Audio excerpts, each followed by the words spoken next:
All right, folks, it's another week, which means it is another screen watching. My name is Dan Barrett. I'm joined here by my returning co-host, Simon Foster. He's been off the last 5 to 6 months, but the question that we're all asking is, does he remember how to podcast? Can he use his voice? Does he remember the words that come out of the mouth? We will find out in this very exciting... It's not just a podcast, it's a experiential journey into a reunion of sorts. We can't hug through a podcast, but there will be hugging. Look, we've got a few things on the docket for this week. We are looking at the big movie of the week. It is the return of one Edgar Wright to the big movie screen. He's got a little film called The Running Man. I've seen the original Running Man. It starred one Arnold Schwarzenegger. I think we can all agree that was one of the finest movie outings of all time. Can this live up to it? Simon's going to tell us all.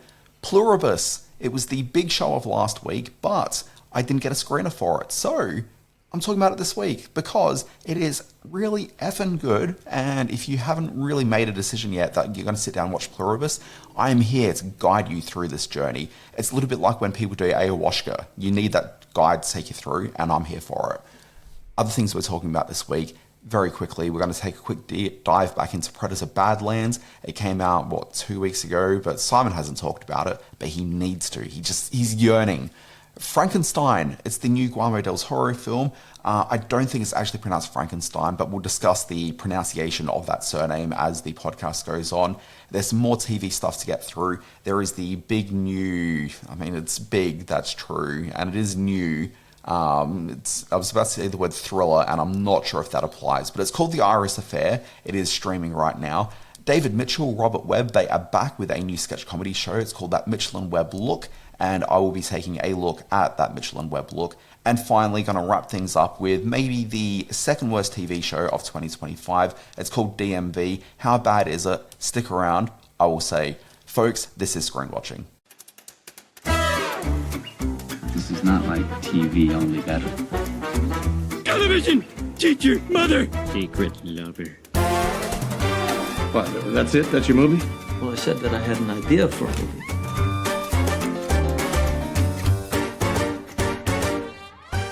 All right, folks, we are back with another Screen Watching. My name's Dan Barrett, but especially back is one Simon Foster, who is truly back. Dan Barrett, it is a pleasure to be here in your company once again after 5 weeks travelling the northern African and Spanish plains of the world with my beautiful wife. We had an incredible time, and before I even get into some hours and hours of the podcast equivalent of a slideshow, I want to thank you for the incredible work you've done over the last month and a bit, keeping this thing afloat. We discussed before I went away that I don't think either of us believed that anyone would keep listening without me on board, but many have, and I do appreciate all the work you've done to make it happen. So thank you, mate. It's good to be back. You look well. Look, I'm awake. I'll say that much. Awake is good, yes. I don't know. I'm actually only a couple of days back from Spain, and jet lag hasn't hit me in any way at all. So if I'm going to get... I'm here fully awake and ready to go with some interesting stuff to talk about. Yeah, it's a wild podcast. We're recording this as I look at the time right now, at 7:20 a.m. And you've got jet lag, and I was literally getting home from the airport last night about 7 hours ago. So... fun times ahead for this podcast. Well-travelled people that we are, we managed to keep this podcast afloat, and I'm very excited to be back. It was an incredible time. It's a beautiful part of the world, Morocco. It's amazing that you used the word experiential just then, because I did a Facebook post right at the start of the journey when we went to Marrakesh, and I used the term, it's an experiential odyssey. And I had people I haven't heard from in years come back and tell me what a tosspot I was for putting those two words together. An experiential odyssey is something that's haunted me the whole trip, and it continues to haunt me and will probably be put on my gravestone. But yes, it was an incredible time. Morocco is a vibrant, vivid part of the world, and Spain, we went up into the Pyrenees Mountains where they shot Cliffhanger all those years ago. At one point we drove into France and then drove back out again, and we saw the snow, we saw the dunes of the Sahara, we saw the Atlantic Ocean. It was an incredible time. I find the phrase Pyrenees Mountains a bit of an interesting phrase. Isn't that the part of your body between the... No, we're not going to get into that. Folks, let's go further into this. Well, if you come from the Pyrenees, aren't you Okay. Folks, let's talk about The Running Man. Let's watch the clip. Ben Richards, 35, married, one child. in medical crisis. We need money for a doctor now. Ben, watch us up. Employment status, blacklisted. But there's still a way out for you. It's the biggest show in the country. Bloodlust is our birthright! Set it free! Welcome to the Running Man! Now, I don't know how many... Well, we've had a couple of Edgar Wright films over the course of this now lengthy period we've done the podcast. We had Last Night in Soho, which I loved, and I think we also had Baby Driver in the early days of the podcast. Nah, we haven't been doing it that long. Which I also quite liked. So we didn't do Baby Driver? Okay, we didn't do that one. Okay. Edgar Wright is back, as you mentioned, on the big screen with what feels like a job for hire in this adaptation of Stephen King's The Running Man. As you mentioned, it was a 1987, best movie ever, movie starring one Arnold Schwarzenegger, which I remember with fondness, but I know at the time wasn't received with any sort of critical assessment that was positive. It's not sort of considering the canon of the Predators or the Terminators, but it is a movie that a lot of us Gen Xers remember with some fondness. In this new version of the film, we have star of the moment Glenn Powell as Ben Richards, a man who's having terrible money problems in the very near future, so he decides to go on a game show of sorts, hosted by Coleman Domingo and with a showrunner played by Josh Brolin, where he has to survive for 30 days. The hunters are after him to try to kill him, so that he doesn't get the $1 billion cash prize at the end.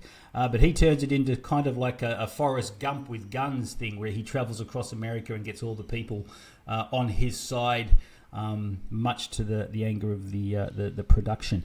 The 1987 version was a very prescient film. I don't think it knew it was going to be, but the way it sort of looked at super reality television and game show formats that go to the nth degree for entertainment value in bunny ears. It kind of was exciting and an interesting vision of the future, and even though it was made on a fairly lean budget, it still sort of had some really interesting stuff in there. Plus you had the fact you had Arnold Schwarzenegger doing his thing where he was playing an everyman, which is hard to believe when you look back at Arnold's career and his physical prowess, but you sort of rooted for him, and you also rooted for him to kill the bad guys as best as he could. That was the joy in the first Running Man film. In the second one, Glenn Powell, I guess sort of equally unbelievably an everyman figure. He's very much a movie star and comes across very much as a movie star acting in this film. He doesn't have the strength of screen presence, at least in this film, that Schwarzenegger did. He doesn't play the everyman particularly well, and the film, which is plopped right in the middle of this culture where television absolutely dominates our lives, and reality shows and game shows are more potent and powerful forces than ever. It doesn't have anything to say about that. It just creates this world, this near future world, which Edgar Wright loves to play in, without actually having anything interesting or fun to say about that.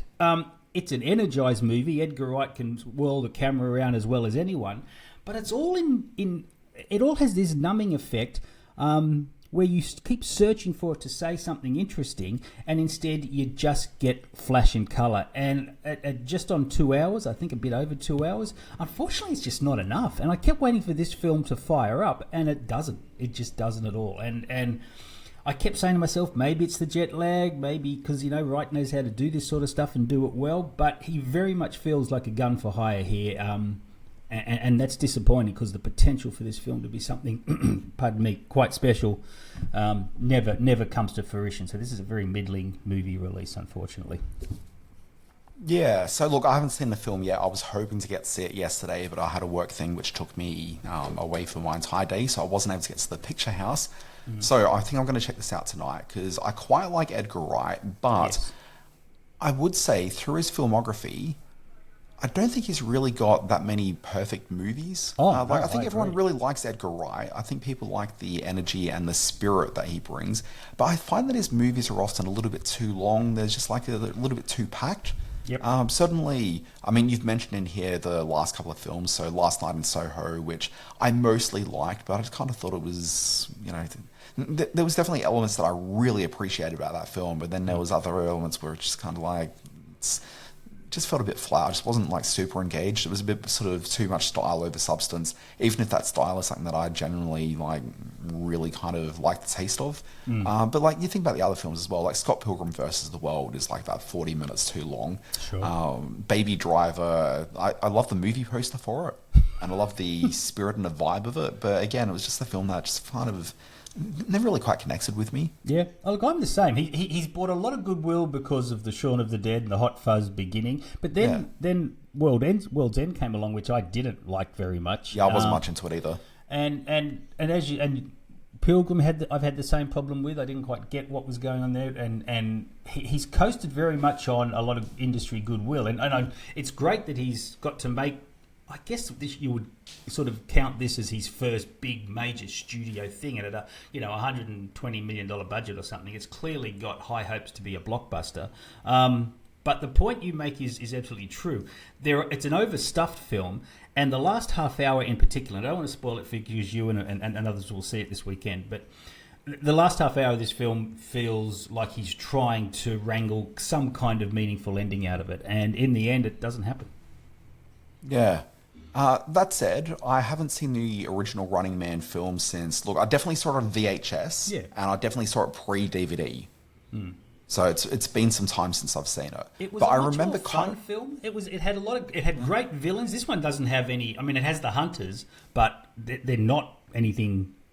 They're just guys. They're like ninjas. They're guys in black suits. The first one had a great set of hunters, Chainsaw, and a bunch of others whose names I can't remember. But they were characters in themselves and part of the fun that was an Arnold Schwarzenegger film back then.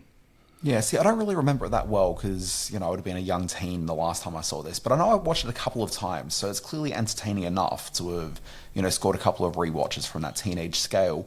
But I think what probably drew me to it originally was that it was very much a spiritual companion piece, I guess, to RoboCop, thinking about that media satire, that sort of take on reality TV and game shows, which certainly played as a bit of a background through RoboCop. But then also there was a video game that I was very fond of that came out in the early 90s. I played on the Nintendo Entertainment System called Smash TV. And Smash TV was a very deliberate homage to The Running Man. Okay. And so anytime I think about The Running Man, it's intrinsically linked with Smash TV's experience. Do you recall who directed the original Running Man and what significance he has in the entertainment industry? You know what? It's interesting that you say that because I was just literally reading the page on the wikipedia.com just a few minutes ago. I believe it was Paul Michael Glaser. And I actually... of the Starsky and Hutch team. Yeah. I know. Isn't that interesting? And he didn't go on to do a lot of directing, but he did have that one sort of feather in his bow. Well, he did direct the classic ice skating rom-com, The Cutting Edge. Yes, he did, with Moira Kelly and that guy whose name I can't remember. That would be one, D.B. Sweeney. D.B. Sweeney, yes. And just for the record, I did that without looking at a screen. Wow, just so people know. Look at you. Playing your Gen X card there.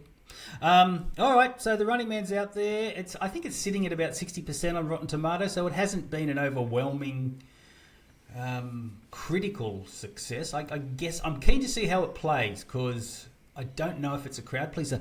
The Glenn Powell character is quite the dick in this movie. It's very hard to sort of warm to anything he does or his motivations. The whole sick kid and no money and got to do it for the family kind of thing kind of unravels as the film goes on because he's such an unpleasant screen sort of character. But, maybe people will just go along for the flashing buttons and bells.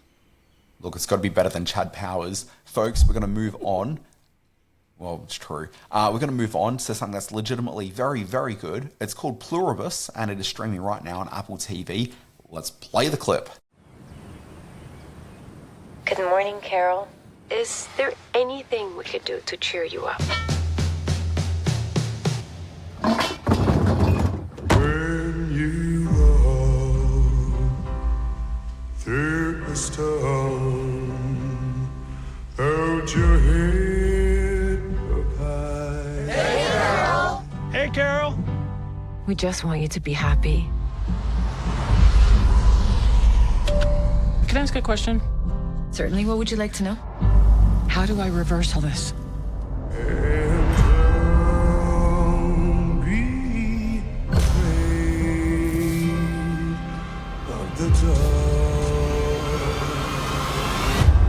Rest assured, Carol, we will figure out what makes you different Figure it out. Why? so you can join us. What the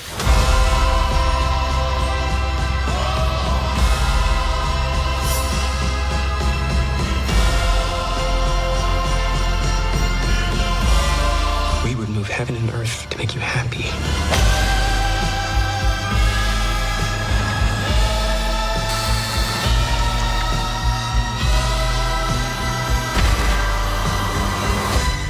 If I asked right now, would you give me a hand grenade? Yes. What about a bazooka? What about a tank? Oh, sure.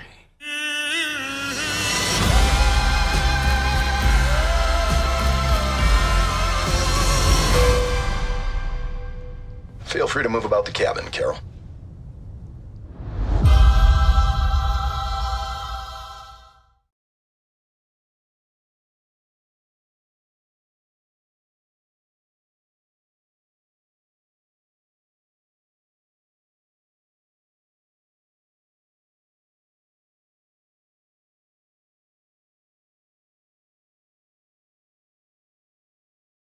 Simon, this was a difficult one to discuss because it is a show that is wrapped in mysteries and there's a big riddle bow wrapped right around those mysteries. So, look, this probably explains sort of the sort of level of mystery around this one, which is that you and I, Simon, we're part of this sort of critical fraternity around the place. Apple TV have a very good screener site for people in the media where you don't have to go through the rigmarole of making requests and trying to chase down screeners, that sort of thing. They just kind of make everything available to you, and they give you really long lead times. So you can actually really sort of spend some time and delve deep into a show. So if it's a 10 episode. Yeah, so if it's a 10-episode season, generally, they will make all 10 episodes available to you before it debuts. Now, With sometimes those episodes... Very firm embargo date, and they're happy to do this as long as we follow the rules, and they say sometimes it's not quite a finished production, so bear with the special effects or whatever, but generally they're very good. Yeah, so I've seen many episodes of the morning show with lots of green screens behind, and there's a lot of green screen in that show that you don't quite appreciate when you're watching the standard products. Everything rewatch. Yeah. Anyway, Pluribus, not available on the screener site. What? No, they didn't make it available on there. And the reason for that is because Vince Gilligan, the showrunner, creator of this, so we know him from a little program called Breaking Bad, another program called Better Call Saul, but more pertinent for this one of the key creatives on a little show called The X-Files back in the day. He was really trying to keep the mystery of the show down tight. And so... I didn't end up getting the screener in time. I did put a request in before last week's episode, but I only got the access the day after the podcast recorded. And so their response missed out on talking about it last week. Who? Well, I think the response was, Vince has been waiting for you, Dan. Okay. So, keeping with the spirit of this, I don't want to talk too much beyond what you can kind of ascertain from the blurb and the podcast ad I've been hearing everywhere around the place. Okay, so basically what we've got, and I'm just trying to look at the blurb here, which actually gives away a little bit more than I would have expected. But got this lady named Carol. She is she's a author, we can say that. She is not happy with the book series that she creates. She doesn't think very much of it, and she thinks even less of her fans. She's a fairly cantankerous person as far as her career is concerned.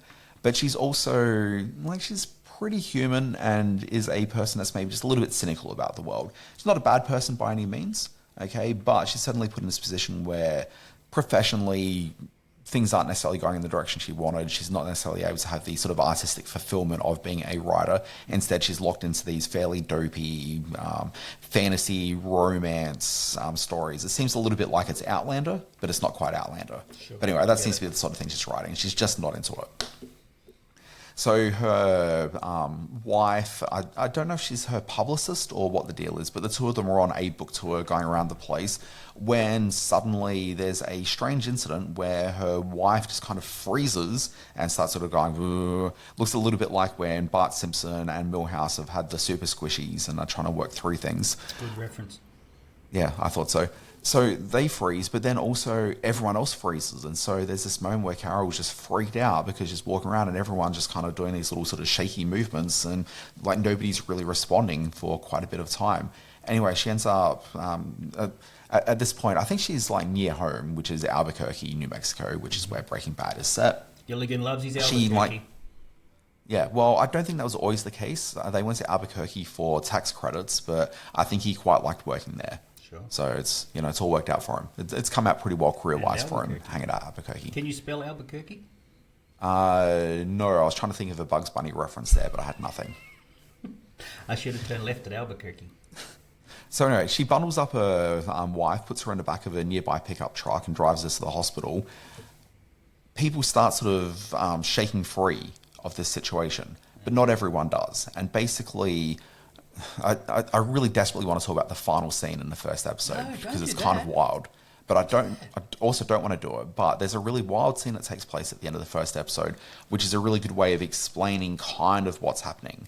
And largely what we've got is the logline for it. I'm trying to remember off the top of my head. Is that you've got a virus that takes place that makes everybody incredibly happy, except for one person who's the most cynical person in the world. That's exactly that's exactly all I know about it. That's like the but that's also not what the show is. Oh, okay. Yeah, that's not what the show is, because what the show is that she is the only person, but she's also not the only person. There's actually like 7 or 8 other people, and we do meet those by the end of the second episode. Which came out last week as well. So I think it's safe to talk about the fact that we meet some of the other people in the second one. But she's certainly the most cynical person. But it's not that there's a happiness virus that's taken place. Instead, it's more like it's a shared Borg-like hive mind collective that she's facing up against. All right. Okay, and that's okay. That's as big a spoiler as I'm willing to sort of drop about it, because there's a lot more going on with the program.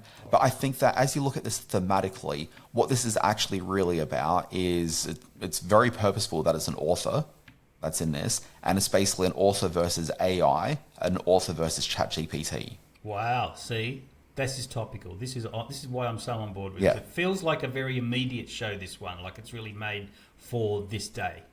That's it. And so as you approach this, don't think too much about Breaking Bad as the Vince Gilligan template. Think very much to the X-Files. And the X-Files, without thinking about the mythology episodes of that, stripping that out, the week-to-week monster of the week, a lot of those stories were very much taking fairly topical, sort of news-ish concepts and like bringing it to the screen in some sort of a monster reality program. And so he's very much sort of taking, this feels like an X-Files concept that he has stretched out into what's at least 2 seasons, if not more of a show. Was the virtual reality episode of the X-Files where they go inside in a Tron-like world, was that a Vince Gilligan one? I bet it was. I don't think so. Oh, okay. That sounds No. a bit like this. Okay, all right. Yep. But I can say he wrote a boatload of episodes. There are so many X-Files episodes written by Vince Gilligan. Yep. And just to the point where, look, I mean, he certainly broke out with Breaking Bad in a really big way. But like his heart very much lies with writing these sort of sci-fi, fantastical conceits. Like, just keep in mind, like, it wasn't just that he did the X-Files and then moved into like this. He was also, I know he wrote at least 1 or 2 episodes of the Night Stalker reboot back in the day. He was one of the creative leads behind the Lone Gunman X-Files spin-off. It was Lone Gunsman that I remember. Yeah, he was one of the consulting producers on Harsh Realm, which was Chris Carter's VR. I called it Chris Carter's, but there was some conjecture about that. But Chris Carter certainly produced this program. It was like a VR thing. There's certainly like a lot of sci-fi fantasy in his background. Sure. And Rhea Seehorn is having a moment. Get onto her, because I think she's sort of been bubbling along, building an incredible sort of career up to now and filmography, and this is kind of feels like a bit of a breakout thing for her. You know what? It certainly is, but also I don't think I love her. Like, she's okay. Yeah. I don't have a problem with her, but I don't know. I don't get feel her and particularly... Carrie Coon mixed up. Like, they're very sort of similar. No, I love Carrie Coon. Yeah, I love Carrie Coon. Don't get me wrong. That is blasphemy. Oh, okay. Jeez. How dare you? Raw nerve there. Touched your coon nerve there. Anyway, it's pretty good. Outside of Rhea Seehorn, I don't know there's necessarily anyone that people know from this show. No. But yeah, you're very much getting into it with a fairly fantastical idea. And I will say, much like an much like an Edgar Wright film, I did find myself fairly detached for a lot of the first episode. But by the time that it sort of reaches the wild scene at the end, which when you start thinking it through, actually doesn't make a whole lot of sense. But when you get to that wild scene, it is so captivating. It absolutely brought me into the show. And from the second episode on, I've been very much into it. And I'm a few episodes in at this stage. We should. I mean, this has just come to me now, and I know we're blasting through this and further. In a way, we want to sort of finish things up. But the Apple TV have a history, and they're coming off a big hit with Severance, which is a smart sort of spin on sci-fi and that kind of a realm. But we've often said that there's a bit of an uppity air about some of the sci-fi that Apple TV does, that it's quality, high-end television that's not always easy to connect to. This feels like it's being a bit more human in its approach. Yeah, kind of. But also it's pretty sort of broad conceptually. Okay. Once you get the character sort of a bit further away from her day-to-day life, like, it becomes fairly fantastic. All right, cool. I'm so excited for this. I'm going to be watching this as soon as I finish this podcast. It's very good. Excuse me. Okay. All right, cool. Which brings me to the question, Dan. Oh, you've forgotten the format. This is where you say, Simon, what else have you been watching? Oh, I didn't realise that's it. Okay. Simon, what else? Sorry, I'm still asleep on the plane. What else have you been watching? Well, I'm glad you asked, Dan.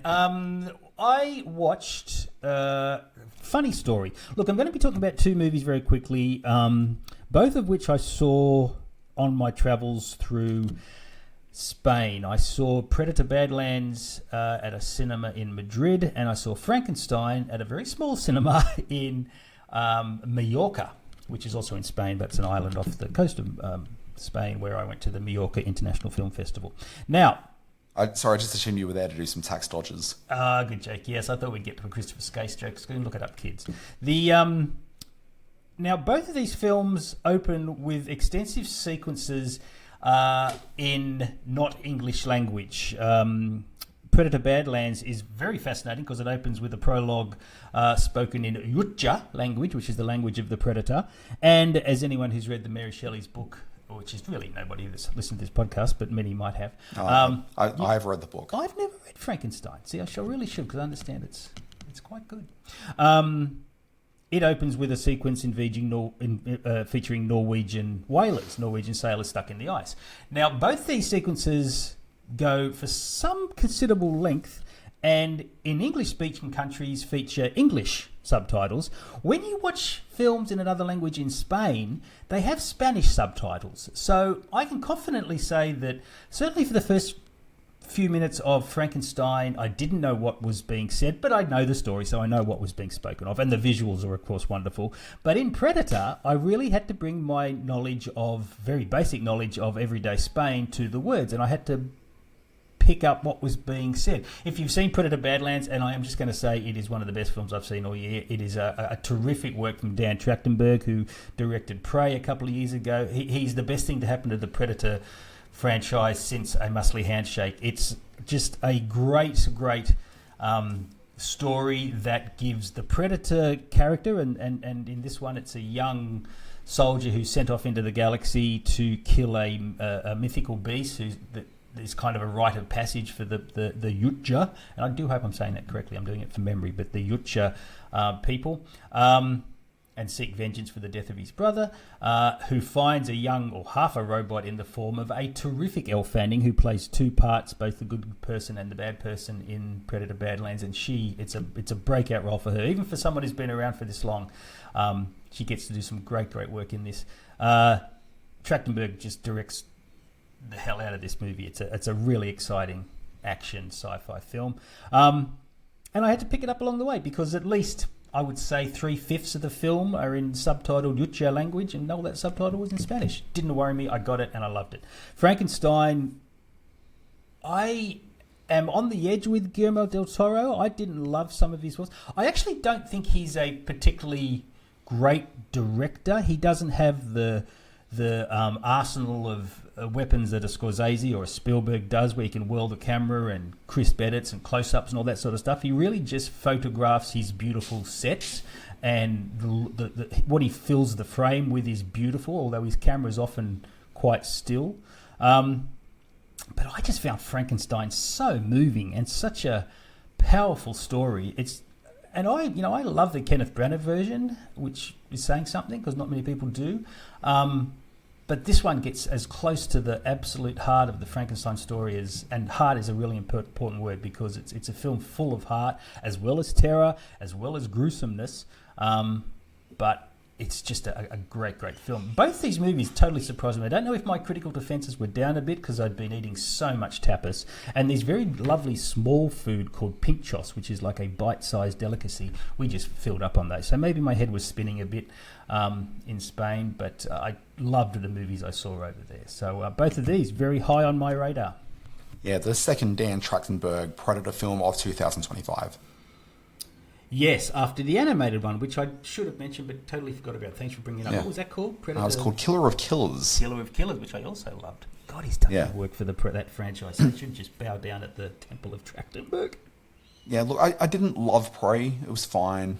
I think it's overhyped. I enjoyed Killer of Killers for the most part, but I wasn't super excited about seeing Badlands.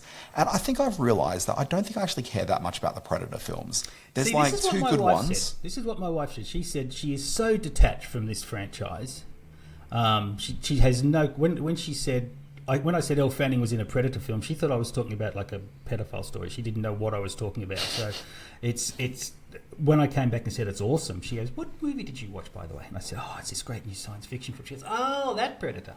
So I get it. I mean, I'm so fond of the first film, and I'm not fond at all of the second film. So, and none. I'm incredibly fond of the second film. I think the second film isn't.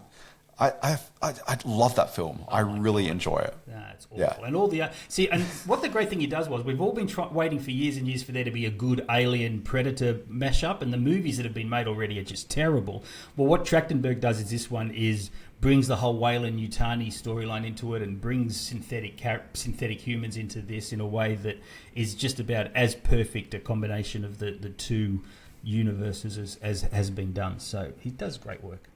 What I actually really appreciate about this is I got into an argument with a good friend of mine who was very insistent that the Alien vs. Predator movies are not canon and therefore should never be included into it. And the thing is that this film makes it all canon, and man, that makes me so happy. I'm winning this argument now, many months after the fact. It's so good. All right, what else have you been watching, Dan Barrett?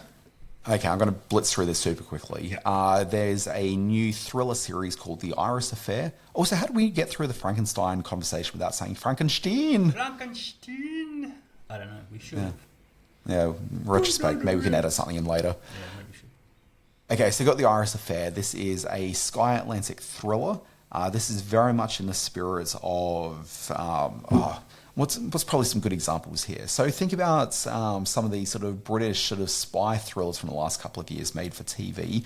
The thing that comes to mind very quickly for me is the Night Agent. Yeah, is that the name of the show? Night Manager. Night Agent? Night Manager. That's exactly what I'm thinking of. The Night Manager was firmly in my mind, but then also late last year we also had the... what was that show with the remake and that guy who looks a bit funny? He's in the walks and talks. I can't remember. Oh gosh, I should have written some notes before starting this here podcast. Thunderbatch? No, not Cumberbatch. Who's the gentleman that's in those Wild Beasts and the Harry Potter? Eddie Redmayne. Yeah, Eddie Redmayne. What was the TV show he was just in? It was like the remake of Day of the Jackal. Day of the Jackal. Yeah. Look at us, the collective mind working together. Yes, Day of the Jackal. Exactly. Yeah. Sleep-starved, Between us, hive we've got mind. one good member. Yeah. Almost, barely. So look, think very much of those two series. This is a very glossy spy thriller. It's kind of spy thriller. Let's just call it a thriller. 8 episodes in, you've got a cast that of the two leads, Tom Hollander is in this. And you might be surprised to find he plays a wealthy dickhead, which is very much the role that Tom Hollander was born to play, unless he's playing the Prime Minister. Yep. He does good Prime Ministers, he does wealthy dickheads, and he's got a really good show where he's a priest called Rev, but that's a outside thing. Am I thinking of Tom Hollander, White Lotus, one of the gays in that's Tom Hollander, isn't it? Yeah. Yeah, absolutely. Appears in pretty much every British limited series that ever gets made, or at least all the good ones. Sure. And this one here is a good-ish one. The premise of this one is you've got a... Okay, so there's a woman named Iris, the titular Iris. Okay, and she is a bit of a outsider who managed to solve like a series of clues and riddles, which was really a bit of a test set up by this wealthy guy named Cameron Beck, which is played by the aforementioned Tom Hollander. What he's got is a project, and I don't want to give away what it is, although you kind of find out enough in the first episode. He's got a project which he has spent too much money on. He has got an outside investment from someone who is probably going to brutally murder him in a very awkward, painful way, unless he actually delivers on what he's promised. Anyway, he's not getting very far with what the project is, so he needs a super smart person who's going to think out of the box to come in and help with this. And so we see a lot of this in flashback to a couple of years prior. Anyway, as we're seeing the sort of modern day version, she is hiding out, she's very much on the run, and what has happened. And I don't want to say more than that because there's not really a whole lot more to tell other than sort of narrative of the story.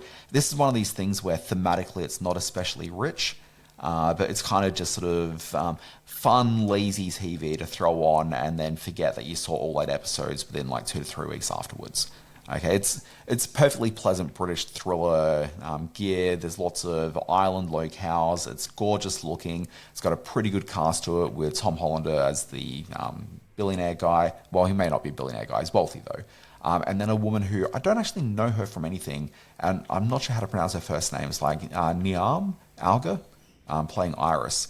But the one thing I do want to talk about is there's one of these fantastic things that happens when you've got a TV show that is made by boomers for largely a boomer audience, and they're playing around in sort of new media technology, and it's never really quite right. No, it's not. Okay, and they almost nail this, where part of the first episode is Iris keeps on watching these YouTube conspiracy videos about like sightings of her around the place. Right. Okay, and like it kind of holds okay when you're just looking at it, but there's this one detail which just threw me every time that they watched it, which is that you look down at the bottom of the screen and you see the time code on it, and you see how short these YouTube videos are. And for one, the presentation of the video, it doesn't really quite make sense that it's a 57-second video in one of them. Like, it's pretty involved for what's less than a minute of content. Okay, but then also there's another one which seems like it's a fairly lengthy conspiracy video you'd find on YouTube that runs for 3 minutes. Like, this is the sort of thing on YouTube where you find someone talking about stuff for, 57 minutes. Like, these are lengthy things. And, like, they get so close to getting the details on it right. Like, the actual look of it kind of feels right, but it's just not quite there, and it just tickled me seeing how just off it was. It's just good luck for trying to keep up with everything. I absolutely was. Yeah. Anyway, some other things to quickly chat about. David Mitchell, Robert Webb, they had a very good sketch comedy show in the mid to late 2000s called That Mitchell and Webb Look. Mm-hmm. Was that the name of it? Something like that. Don't know the Peep Show? These are the Peep Show guys, isn't it? Yeah. While Peep Show was running, Simon, they also had a sketch comedy program. Oh, I don't know that. Now, the sketch comedy program back in the day was wildly funny. It was very, very, very good in a way that Saturday Night Live just never is. Okay, and this is, you may have seen some clips online from this sketch comedy show. Like, have you heard of Number Wang? No, I have not heard of Number Wang. Okay, I'm just going to start sending you YouTube clips now. Like, it's very good. You'll very much appreciate this. Okay, but look, that Mitchell and Webb Look, if that was the name of the original series, and I realize I've confused the name of it, but earlier this year, they came back in the UK with a new sketch comedy program.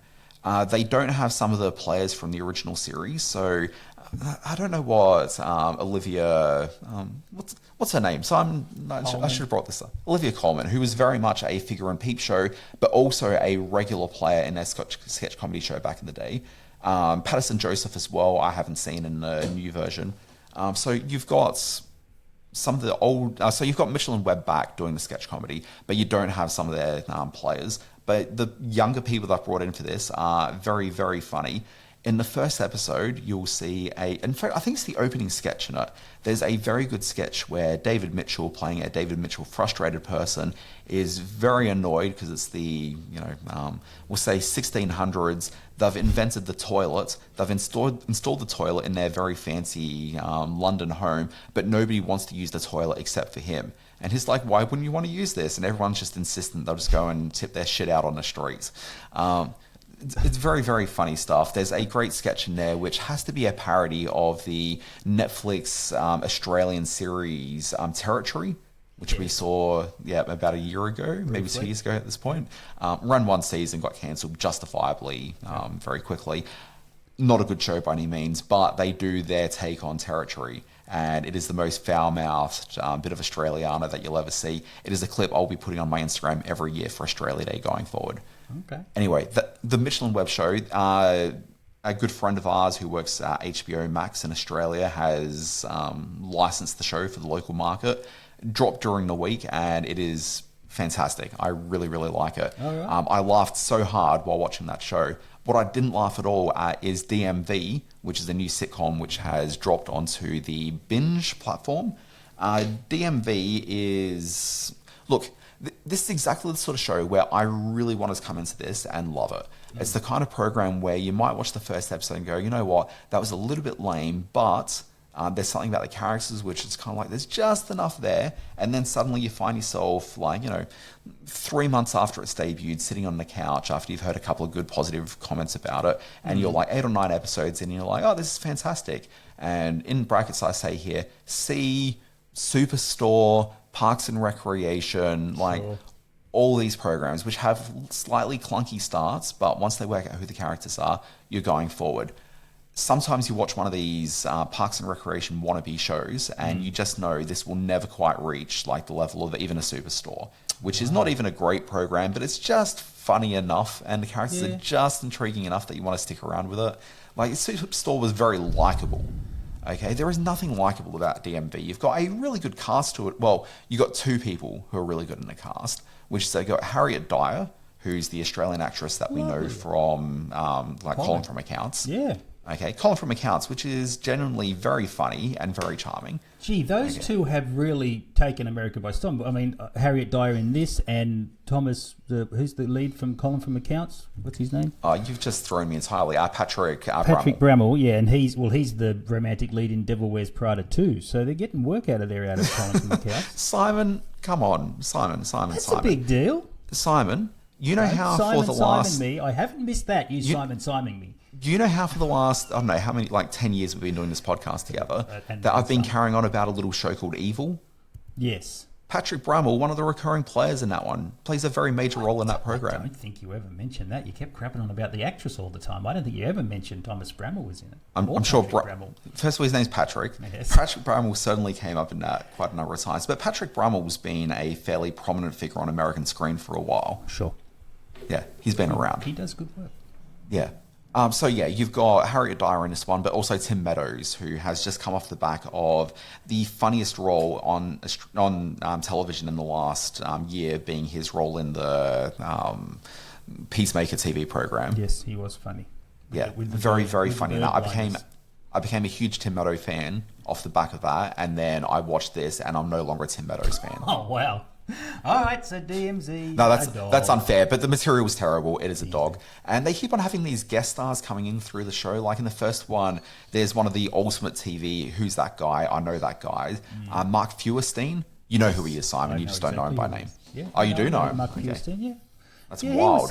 He was something for a little while back in the 2000s. He was kind of... Well, he was in one of those USA Network shows. The White... wasn't White Collar, it was the other one. Maybe it's not called White. It was the one where he's the lawyer in the Hamptons. Oh, yeah. Well, there's been so many of those. They've got so many lawyers in the Hamptons. Yeah. But anyway, he was in that one. But anyway, he's in this one in the most unfunny performance of 2025. Ooh, that's bad. All right. So that really one's painful. I felt really bad for him. It's just the dog. So the problem with it is that it's this sort of typical sitcom thing where it's like, oh, what sort of wild scenario can we get this person into? And then it's like, well, now we double down and then double down again to the point where they're doing something completely ridiculous, and it's just beyond humanity.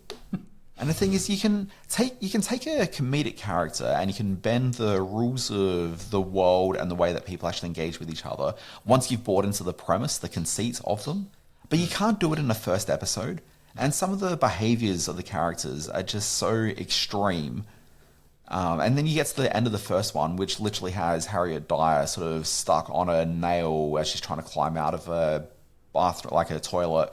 And then everyone who works at the DMV end up sort of coming in and seeing her public shame, which has her not only stuck on a nail trying to climb out a window, but she's also had to take her top off. Wait, wasn't that it? Isn't that what she did in the first episode of Colin from McCown? She had to climb out the window with a poo because the toilet didn't flush, and she. You know what? She absolutely did. You're right. Oh wow, that's a lot of similarities there.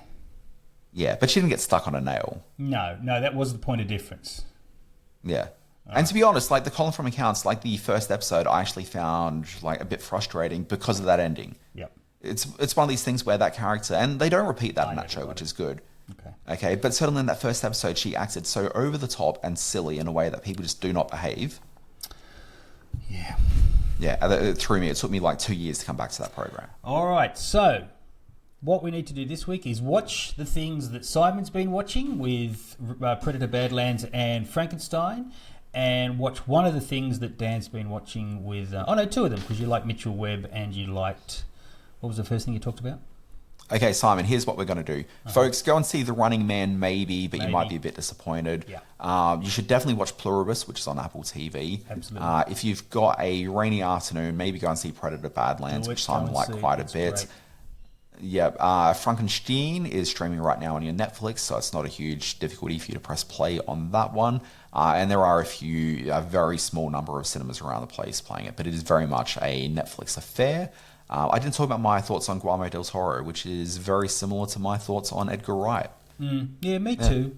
I still see Pan's Labyrinth for me is one of my favourite films, and he's never been as good as Pan's Labyrinth. And I didn't like Shape of Water, and that's why I'm as surprised as I was that I loved Frankenstein so much, because he really connected with the material here.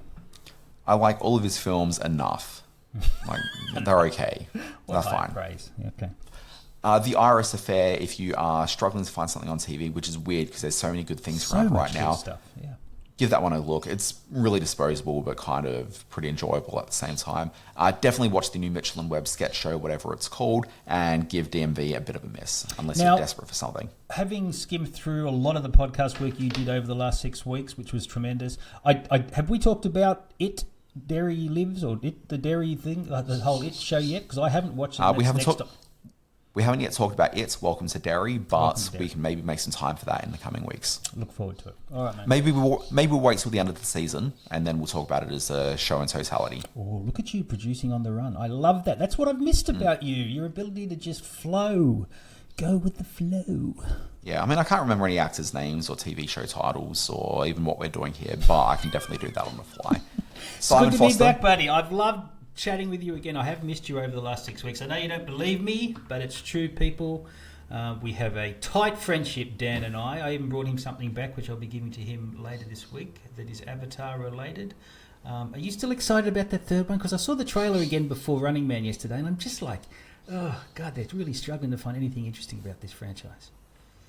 I'm very excited about the third trailer. In fact, I think the third trailer looks more compelling than the previous two films. Wow. I'm very excited. All right, good to talk to you, buddy. Glad to be home.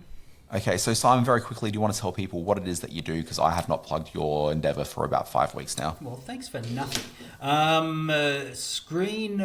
do I do? Screen Space is a newsletter on Substack that I get out semi-regularly. No, I do it every week. In fact, I posted a whole bunch while I was away. I did a really good one on travelling through North Africa and some of the great film locations that we visited while we were over there. So go to Substack and have a look for Screen Space, and please subscribe. It'd be nice if you paid for it too. And I also, that'll do for now. Yeah. If people want to read another newsletter, always be watching. It hits your inbox every damn morning. Monday through Friday, and then there's usually a bonus one on Friday afternoons or Saturday mornings, and that's a bit of a TV guide for my subscribers. And if you don't pay for Always Be Watching, you do get that one still on a Sunday morning. Well worth a sign up because it's mostly free. Folks, this has been Screen Watching. We'll be back next week as we talk about, and I'm sure there's some pretty big shows yet to debut. I'm sure. I don't know what. Maybe there's a movie or two. Out. I'm so out of the loop with. There's so many I haven't seen. I didn't see Kiss of the Spider Woman. I haven't seen The Keeper, the new Oswald Perkins film. From what I understand about Kiss of the Spider Woman, I don't think you're missing much. No, J-Lo, baby. Reviews have been pretty, politely middling. And I hope to be talking to director David Michaud about his film with Sydney Sweeney, Christie. Was it Christie, the one about the boxer? That was had a terrible opening over there. But I think it sold 4 tickets. I think it did. It just had one of the worst openings of all time. But Michaud's a good guy. I used to work with him at Inside Film magazine, and he makes good movies. But he hasn't quite had the success post Animal Kingdom, which was the Aussie film that he directed, which is a bit of a classic. So hopefully we'll talk to him soon. Indeed. Folks, this has been Screen Watching. We'll be back next week. Bye-bye. See you then.